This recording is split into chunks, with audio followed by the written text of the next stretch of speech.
जो मेरे साथ कलाम खुदा में से ज़बूरों की किताब खोलें। मैंने कहा ज़बूरों की किताब खोलें, ज़बूर की किताब नहीं खोलनी, क्योंकि अगर इस किताब में एक ज़बूर होता तो मैं कहता ज़बूर की किताब खोलें। सो मेरे अजीजों, इसमें से तो तकरीबन 150 ज़बूर हैं, इसलिए मैंने कहा मेरे साथ ज़बूरों की किताब खोलें। आमीन। आए मेरे साथ ज़बूरों की किताब खोलें और उन ज़बूरों में से 130वां ज़बूर खोलें। 103 ज़बूर नहीं, इसका मतलब होगा 103 ज़बूर हम खोलें। सो मेरे साथ 130वां ज़बूर खोलें और उसकी पहली 5 आयत कलाम खुदा में से आज अब हम तलावत करेंगे। मेरे अजीजों,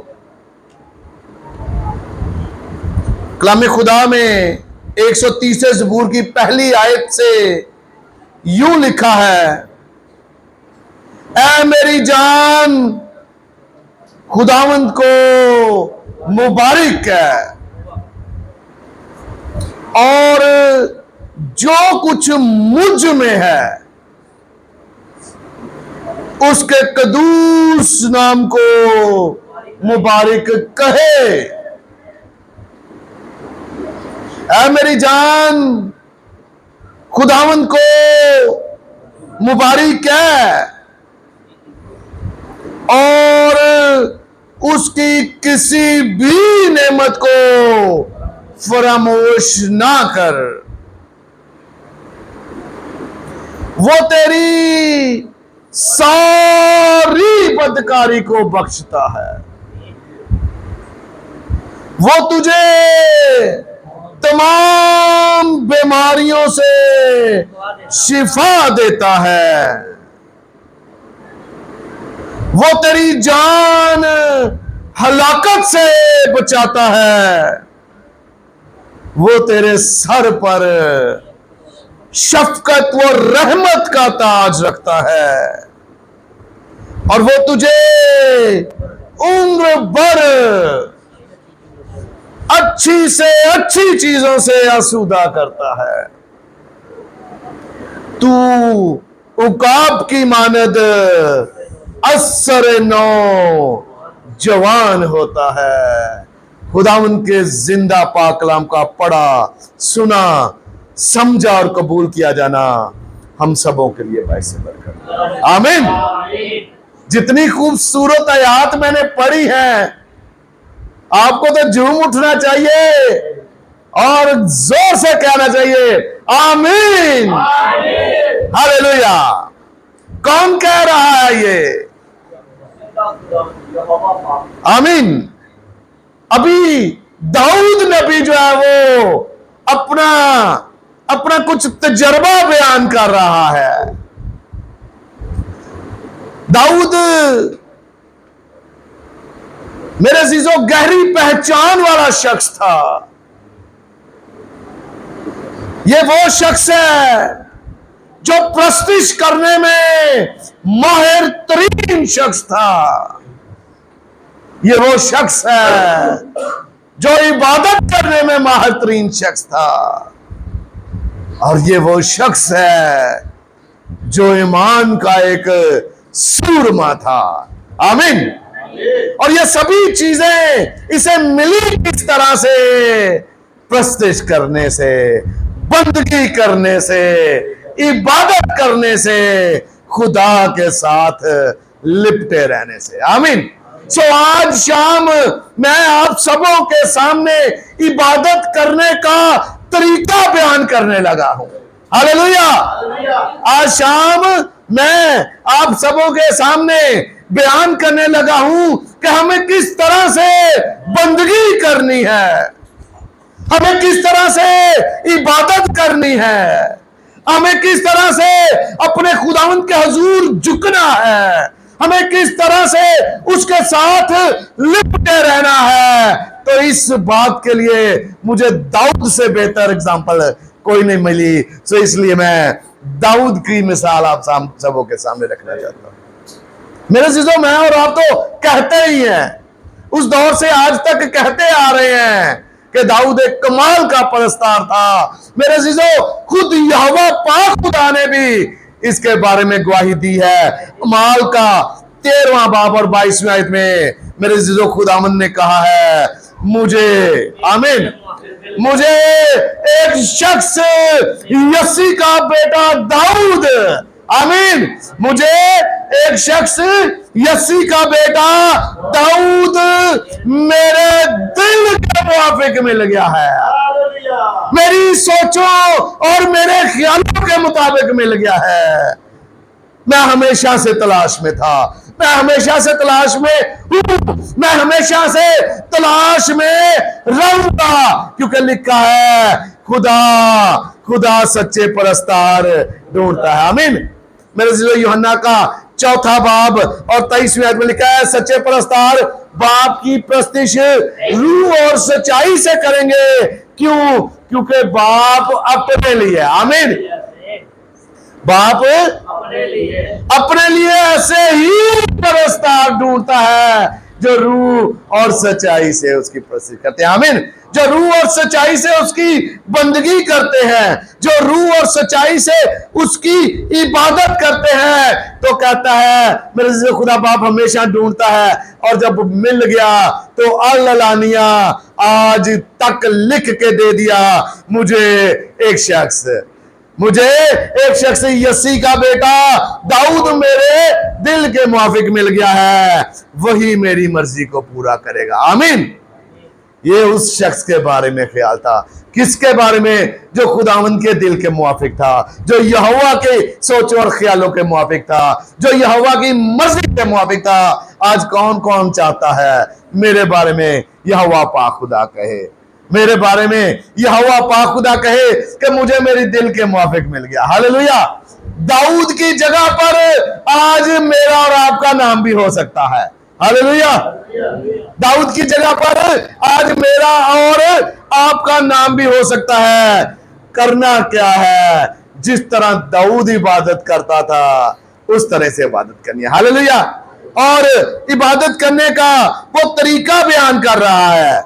सुनिएगा, दाऊद का इबादत करने का तरीका क्या है? मेरे अजीजों, लिखा है, ऐ मेरी जान, अपनी जान को मुखातिब कर रहा है।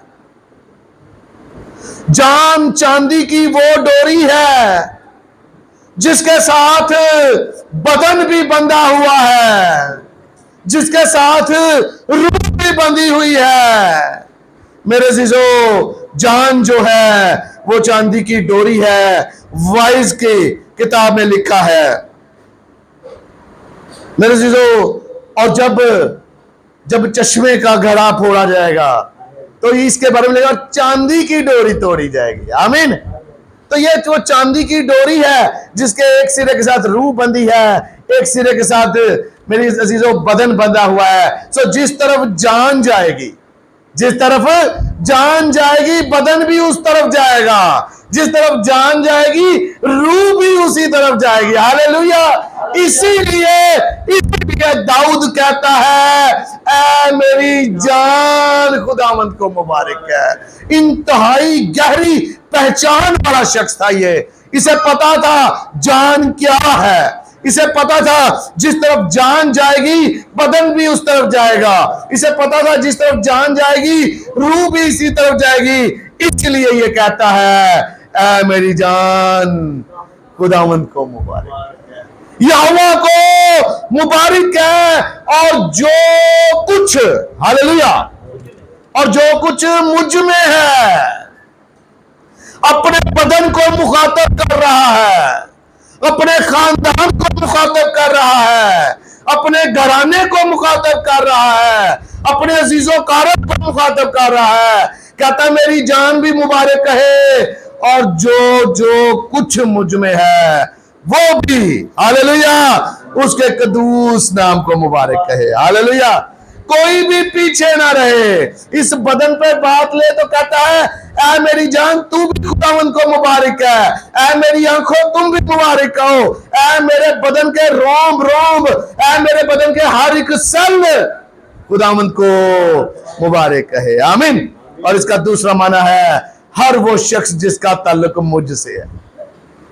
ऐ मेरे भाइयों, ऐ मेरी बहनों, ऐ मेरे बच्चों, ऐ मेरे बुजुर्गों, ऐ मेरे प्यारों, ऐ मेरे दोस्तों, ऐ मेरे जीजों, ऐ मेरी कलीसिया के लोगों, सभी खुदावंद को मुबारक कहो। आमीन, हालेलुया।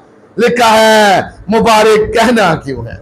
अब वजह देखें जी, मुबारक क्यों कहें, क्यों उसकी शुक्रगुजारी करें, क्यों उसकी इबादत करें। तो मेरे जीजों सुनिएगा तीसरी आयत से, बल्कि दूसरी आयत का दूसरे सा, उसकी किसी भी नेमत को फरामोश ना कर। अपनी जान को मुखातब करके क्या कहता है, उसकी किसी भी नेमत को फरामोश ना कर। ये जिनके आंखें नहीं है उनसे पूछे आंखों की क्या कदर है। जो चल फिर नहीं सकते उनसे पूछें टांगों और पांवों की क्या कदर है। मेरे जीजो, ये तो चंद बातें दो मैंने बताई हैं। आपके लिए हर एक नेमत है खुदावन ने आपके लिए बनाई। आमीन। छोटी सी बात करके बयान करने लगा हूं मेरे जीजो, खुदा बाप ने, यहोवा पाक खुदा ने अपने लिए आपको बनाया। आमीन। यहोवा पाक खुदा ने अपने लिए मुझे और आपको बनाया और मेरे और आपके लिए ये सारी कायनात बना दी। हालेलुया। मेरे और आपके लिए ये सारी कायनात बना दिए। खूबसूरत से खूबसूरत फल, सब्जियां, फूल, पौधे, दरख्त, हवाएं, फिजाएं, पहाड़, नदी, दरिया, समंदर, सितारे, सूरज, चांद, फिजाएं, कहकशाएं किसके लिए है? ये मेरे और आपके लिए। हालेलुया। तो मेरे जीजों, दाऊद कहता है किसी भी नेमत को फरामोश ना कर, हर एक नेमत को याद रख, याद करके उसकी शुक्रगुजारी कर, याद करके उसकी क्या कर, शुक्रगुजारी कर, उसकी किसी भी नेमत को फरामोश ना कर। हालेलुया। तो मेरे जीजो, आगे बयान है, लिखा है क्यों, वजह सुनिएगा। दुनिया में और बदन में तो बेशुमार है। आज रूहानी आलम में बात करने लगा हूं। दुनियावी आलम में बेशुमार ऐसी चीजें जिनके लिए शुक्रगुजारी करते हैं। मैं चंद लम्हों के लिए रूहानी आलम में, लिखा है वो तेरी सारी बदकारी को बख्शता है। आमीन। ऐ मेरी जान, खुदावंद को मुबारक है। ऐ जो कुछ मुझ में है, ऐ मेरे अजीजों, ऐ मेरे रिश्तेदारों, ऐ मेरे प्यारों, खुदावंद को मुबारक कहो। क्यों? क्योंकि वो तेरी सारी बदकारी को बख्शता है। वो तुझे तमाम बीमारियों से, कितनी बीमारियों से? हर तरह की बीमारियों से, हर किस्म की बीमारियों से शिफा बख्शता है। तो मेरे जीजो, लिखा है तेरी सारी बदकारी को बख्शता है। कैसे बख्शा उसने, कैसे बख्शा? मेरे जीजो, जबूरों की किताब 130 जबूर की 12वीं आयत में लिखा है जैसे पूरब पश्चिम से दूर है, जैसे पूरब पश्चिम से दूर है, वैसे ही उसने हमारी खताएं हमसे दूर कर दी है। आमीन। आज शाम आपके लिए, मेरे लिए खुशखबरी है। कैसे दूर की? जैसे पूरब पश्चिम से है। अब वो बदकारियां, वो गुनाह, वो बदकारियां और तमाम तर चीजें आपको नजर भी नहीं आ सकती। हालेलुया। उनका वजूद भी नहीं है, क्योंकि उसके नाम से हमारे गुनाह मिटाए गए हैं। Hallelujah, hallelujah. जैसे पूरब पश्चिम से दूर है, उसने हमारी खताएं हमसे दूर की। और आगे लिखा है मुबारक है वो आदमी, हालेलुया, मुबारक है वो आदमी जिसकी बदकारी को वो हिसाब में नहीं लाता। आज इब्लीस खुदा के कलाम के खिलाफ काम करता है और इंसानों को उनके गुनाह, उनकी बदकिरदारियां याद करवाता है। इब्लीस याद करवाता है। सुनिएगा, इब्लीस शैतान अगर खुद नहीं याद करवाता तो अपने चेलों को भेज देता है, अपने लोगों को आगे करता है, इसको बता तूने ये भी गुनाह किया, तुझ में ये भी बदी है, तुझ में ये भी गुनाह है। तो मेरा और आपका खुदा कहता है मैं इसकी बदियों को हिसाब में नहीं लाता। हालेलुया। तो जो शख्स बदियां गिनाता है, जो शख्स गुनाह को याद करवाता है, मैं इस आयत की रोशनी में अल्लानिया कहता हूं वो खुदा के कलाम के खिलाफ बात करता है। हालेलुया। गुनाहों के बारे में यहोवा क्या कहता है? मुबारक है वो आदमी, हालेलुया, जिसकी बदकारी को खुदावंद हिसाब में नहीं लाता। फिर वो कहता है मैं उनके गुनाहों और बेदीनियों को, मैं उनके फिर कभी भी याद ना करूंगा। हालेलुया। आप क्यों याद करते हैं? आप क्यों इकरार करते हैं? आप क्यों माफिया मांग रहे हैं? मेरे अजीजों, मेरा और आपका मसीह आया, हालेलुया, जिब्राइल ने कहा था, और वही अपने लोगों को उनके गुनाहों से निजात देगा। मेरा और आपका मसीह इस दुनिया में मुझे और आपको मेरे और आपके सब गुनाहों से निजात देने के लिए आया। आमीन। और इस बारे में लिखा है उसने आप, ठीक है जी, हमारी बदकारियां भी उठा लिया। लिखा है वो आप हमारे गुनाहों को, मसीह खुदावंद आप हमारे गुनाहों को अपने बदन पर लिए हुए सलीब पर चढ़ गया। हालेलुया। और हुक्मों की वो दस्तावेज जो मेरे नाम पर और मेरे खिलाफ थी, उसे सलीब पर कीलों से झड़ दिया। हालेलुया। कौन सी बदियों की बात करते हैं आप? कौन से गुनाहों की बात करते हैं? वो बदियां, वो गुनाह जो है वो कोड़ों से छेदे गए हैं। इस बदन की किताब पर, इस चमड़े की किताब पर गुनाह लिखे जाते हैं। इसलिए लिखा है हुक्मों की वो दस्तावेज जो मेरे नाम पर, हमारे नाम पर और हमारे खिलाफ थी। मसीह खुदावंद को कोड़े लगे, उसको कोड़े लगे, और उस बदन से मेरे अजीजों गोश्त के लोथड़े निकल गए। सो वो गुनाह जो उस बदन पर थे उखाड़ फेंके। हालेलुया। वो गुनाह जो मेरे और आपके उसने उठाए थे, उनके ऊपर बेशकीमत खून की चादर आ गई। हालेलुया। ऐ मेरी जान खुदावंद को मुबारक है। क्यों? क्योंकि वो तेरी सारी बदकारी को बख्शता है। हालेलुया। आगे,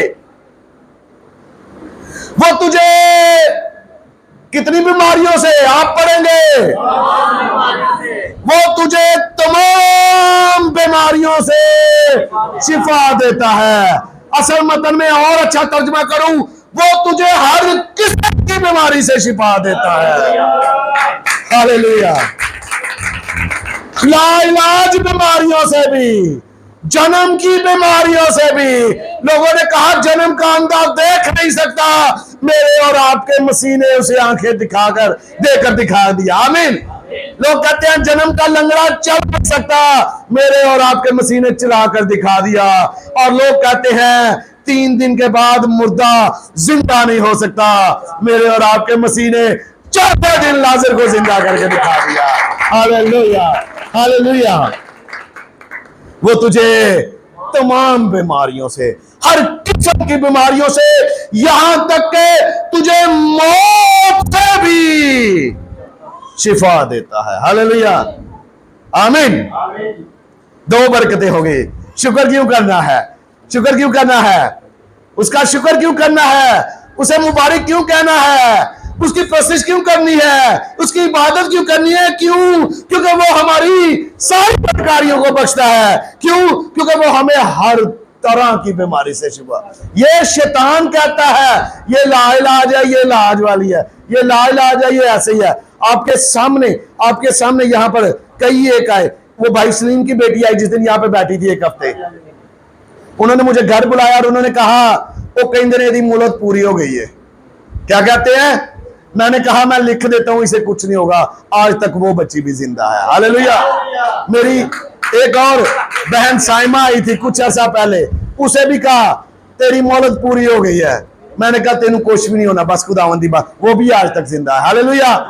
एक अनम है, वो भी मेरे चाचू की बेटी, उन्होंने सियाने कहता ही तेरा भी टाइम पूरा हो गया। मेरे जीजो, मेरा और आपका मसीह क्या ही बात है उसकी, जहां पर सब कह देते हैं अब आगे जिंदगी नहीं है, मेरा मसीह कहता है अब आगे हमेशा की जिंदगी है। हालेलुया। अब आगे हमेशा की जिंदगी है।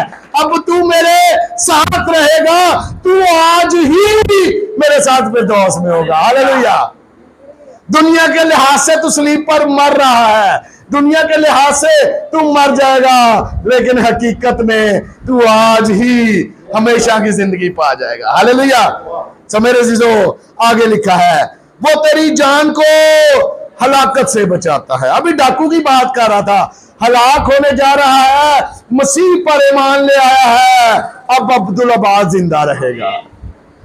कहने वाला अब्दुल अब्बास जिंदा और साथ रहने वाले भी अब्दुल अब्बास जिंदा। हालेलुया।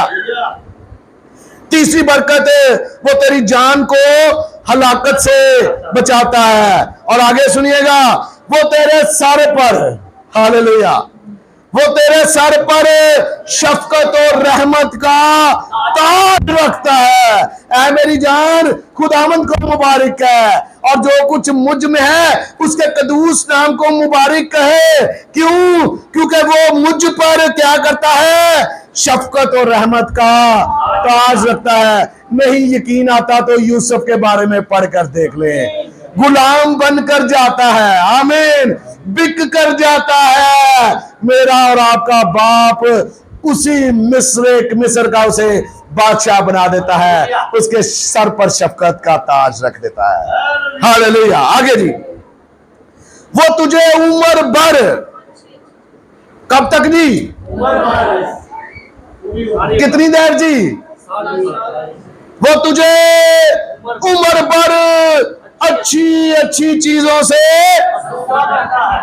आसूदा करता है।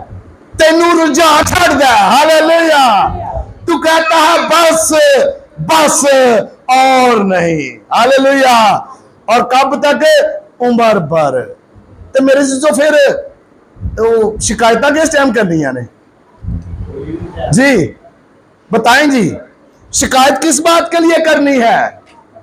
खुदा से शिकायत करनी है, किस बात के लिए करें? कोई वजह बची ही नहीं। हालेलुया। कोई बात बची ही नहीं। अपने इर्द गिर्द देखें, अपने आप को देखें, अपनी जिंदगी के पर पीछे की तरफ नजर दुरा के देखें।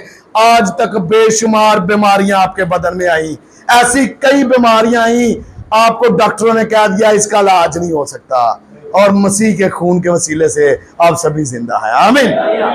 बेशुमार ऐसे हालात आए, बेशुमार ऐसे वाकयात आए, ऐसे लगा कि अब मैं नहीं बचता, लेकिन आज भी आप क्या है? कायम है। सो मेरे जो लिखा है, वो तुझे क्या करता है? वो तुझे अच्छी अच्छी चीजों से आसूदा करता है, और तू उकाब की मानद, हालेलुया, और तू उकाब की मानद असर नौ जवान होता है। एक बार फिर जवान हो जाता है। हालेलुया। जवान हो जाता है, फिर जोर में आ जाता है। मिसाल की किताब 24वें बाब की 16वीं आयत में बड़ी खूबसूरत बात लिखी है।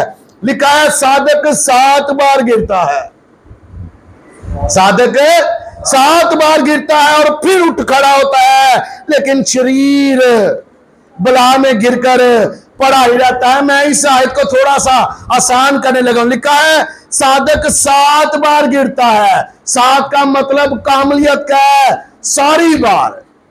यह वादा नहीं है कि साधक गिरेगा नहीं, यह वादा नहीं है कि साधक कभी गिरता ही नहीं है। लिखा है साधक गिरता है लेकिन गिरा नहीं रहता। आमीन।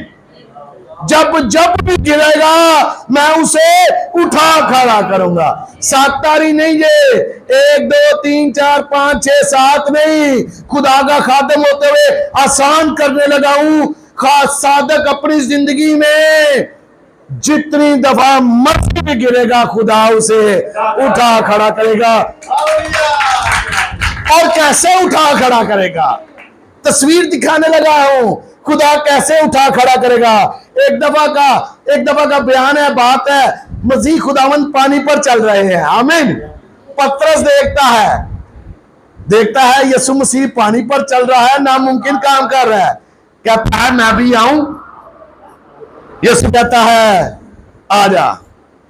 कलाम सुनकर उस पर ईमान लाकर चल पड़ा। लोग कहते हैं जी पतरस कैसे पानी पर चला, तो उसका आंसर एक ही है, कोई साइंटिफिक फोर्स नहीं, कोई कुछ नहीं, वो ईमान ले आया और वो चल पड़ा। आमीन, हालेलुया। और जब पतरस डूबने लगा, तो पानी में डूब रहा है पतरस, तो पतरस का हाथ कहां पर है, बाहर की तरफ। और यीशु खड़ा जी, चल रहा है तो खड़ा है, तो यीशु ने क्या किया, झुक गया। आमीन। यीशु नीचे झुक गया, नीचे झुक कर पतरस का हाथ पकड़ा और उसे उठा खड़ा किया। साधक जब जब गिरेगा मैं झुकूंगा। हालेलुया। ईमानदार जब जब झुकेगा, मैं अर्श छोड़कर फर्श पे आ गया हूं। हालेलुया। मेरे चीजों, मेरा और आपका मसीह हमको गिरे हुओं को उठाने के लिए अर्शों को छोड़कर फर्श पर आ गया। हालेलुया। एक आम इंसान की जिंदगी, एक आम इंसान बना, झुक गया, पस्त हो गया, यहां तक पस्त हो गया कि सलीबी मौत गवारा की। क्यों? ताकि मुझे और आपको उठा खड़ा करे। आमीन।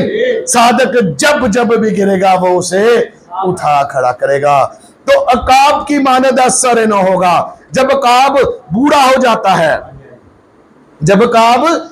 हो जाता है, जब वो शिकार नहीं कर पाता, जब वो ऊंची प्रवास नहीं कर पाता, जब उसे लगता है कि अब मेरी जिंदगी खत्म हो गई है, तो वो ऊंची चट्टान पर जाता है, चट्टान का इंतखाब करता है वो। आमीन। सुने, किस चीज का इंतखाब करता है?